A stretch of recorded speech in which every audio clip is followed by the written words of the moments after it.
Thursday morning சீக்கிரமாகவே lens கார்ட்டுக்கு கிளம்பி போயாச்சு. கிட்ஸுக்கு ஸ்பெக்ஸ் வந்து அவங்க பவர் மாறினதுக்கேற்ப ஆர்டர் பண்ணியிருந்தோம். ஏன்னா அங்கே லென்ஸ் கார்ட்டில் பார்த்திங்கன்னா ஒரு ஸ்பெக்ஸ் ஆர்டர் பண்ணியிருந்தா இன்னொரு ஸ்பெக்ஸ் வந்து வித் பவர் லென்ஸோடையே வந்து ஃப்ரீயாக கொடுத்துட்ருக்காங்க. ஸோ அதனால் அங்கே மெம்பர்ஷிப் அவைல் பண்ணிவிட்டு அப்படியே வந்து ஸ்பெக்ஸ் வந்து வாங்கிட்டு மேட்ரஸ் கடைக்கு தான் போய் கொஞ்சம் என்கொயரி பண்ணிகிட்டு இருந்தோம். அது முடிஞ்சதுக்கப்புறமா அப்படியே வந்து சரவணா ஸ்டோர்ஸ் வந்து போயாச்சு. அங்கே முக்கியமாக எனக்கு ஒரு ஃபிட்னஸ் எக்யூப்மெண்ட் வந்து ஒரு 2-3 வாங்க வேண்டியிருந்தது. அதை தான் வந்து பார்த்துட்ருக்குறேன். 38+ ஆயாச்சு இல்லையா? ஸோ இனிமேல் வந்து யோகா மட்டுமே பத்தாதுங்க.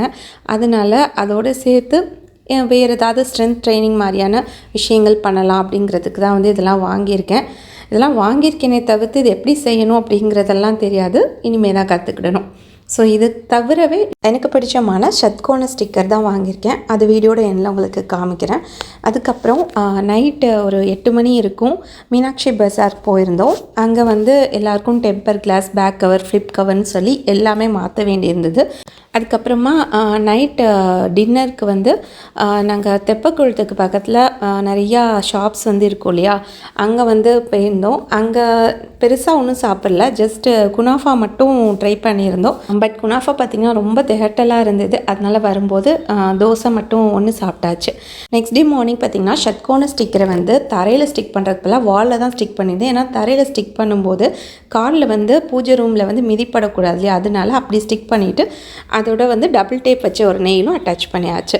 அண்டு வாங்கின எக்யூப்மெண்ட்ஸ் வந்து ஜஸ்ட் ட்ரை பண்ணி பார்த்துட்ருக்கேன். அப்புறமா யூடியூப்லேயும் கொஞ்சம் வீடியோஸ் பார்த்துருக்கேன், இதை எப்படிலாம் வந்து யூஸ் பண்ணலான்ட்டு. அதுக்கப்புறமா கிளம்பி மேட்டூர் டிரான்ஸ்போர்ட்டுக்கு அரிசி மூடை தான் வந்து எடுக்க போயிருந்தோம். நம்மக்கிட்ட பாரம்பரிய அரிசிகள் வந்து கிடைக்கிது ஃப்ரெண்ட்ஸ். ஆல்ரெடி நான் நிறைய வீடியோஸில் வந்து சொல்லியிருக்கேன். தேவைப்பட்டுச்சுன்னா ஸ்க்ரீனில் தெரிய நம்பருக்கு வாட்ஸ்அப் பண்ணுங்கள். வந்த உடனே ஹஸ்பண்ட் வந்து கிர்னி பழ ஜூஸ் வந்து போட்டு கொடுத்துட்டாங்க. அதுக்கப்புறம் தான் வந்து மசாலா பிரெட் வந்து ரெடி பண்ணணும். அதுதான் எங்களுக்கு லஞ்சுக்கு. பிட்வீன் பாப்பாவுக்கு வாங்கின பேக் எப்படி இருக்குன்னு பார்த்துட்ருக்கோம். இந்த பேக் பார்த்திங்கன்னா சரவணாஸில் வாங்கினதான் ஜஸ்ட் 99. பட் அந்த ரேட்டுக்கு வந்து அது ஒர்த்துன்னு தான் சொல்லணும். அது அவளோட ஸ்கேட்டிங் ஷூ வைக்கிறதுக்காக வாங்கியிருந்தோம். அப்புறமா நாங்கள் நேற்று வாங்கின கொஞ்சம் திங்ஸை வந்து அன்பேக் பண்ணி எல்லாருமே சேர்ந்து பாக்ஸில் வந்து போட்டுட்டு இருந்தோம். நானும் பாப்பாவும் சேர்ந்து மசாலா பிரெட்கான ப்ரிப்பரேஷன்ஸ் பண்ணிகிட்டு இருந்தோம். இந்த மசாலா பிரெட் வந்து மெட்ராஸ் சமையல் சேனல்லேருந்து தான் வந்து கற்றுக்கிட்டேன். ரொம்ப சூப்பராக பர்ஃபெக்டாக வந்திருந்தது. அவங்க சொன்னபடியே வந்து செஞ்சுருந்தேன். சீசேம் சீட்ஸ் மட்டும்தான் ஆட் பண்ணல. பட் இன்னும் இதில் வந்து சீஸ் அண்ட் வேறு ஏதாவது சில வெஜிடபிள்ஸ் ஆட் பண்ணியிருந்தால் நல்லாயிருக்குமோன்னு தோணுச்சு. ஸோ நெக்ஸ்ட் டைம் அந்த மாதிரி கண்டிப்பாக ட்ரை பண்ணணும்.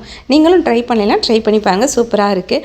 அண்ட் இதோட இந்த மினி விளாக் முடியுது ஃப்ரெண்ட்ஸ். இன்னொரு மினி விளாகில் சந்திக்கலாம். நம்ம சேனல் உங்களுக்கு பிடிச்சிருக்கு அப்படின்னா மறக்காமல் சப்ஸ்கிரைப் பண்ணி சப்போர்ட் பண்ணி ஷேர் பண்ணுங்கள். தேங்க்யூ.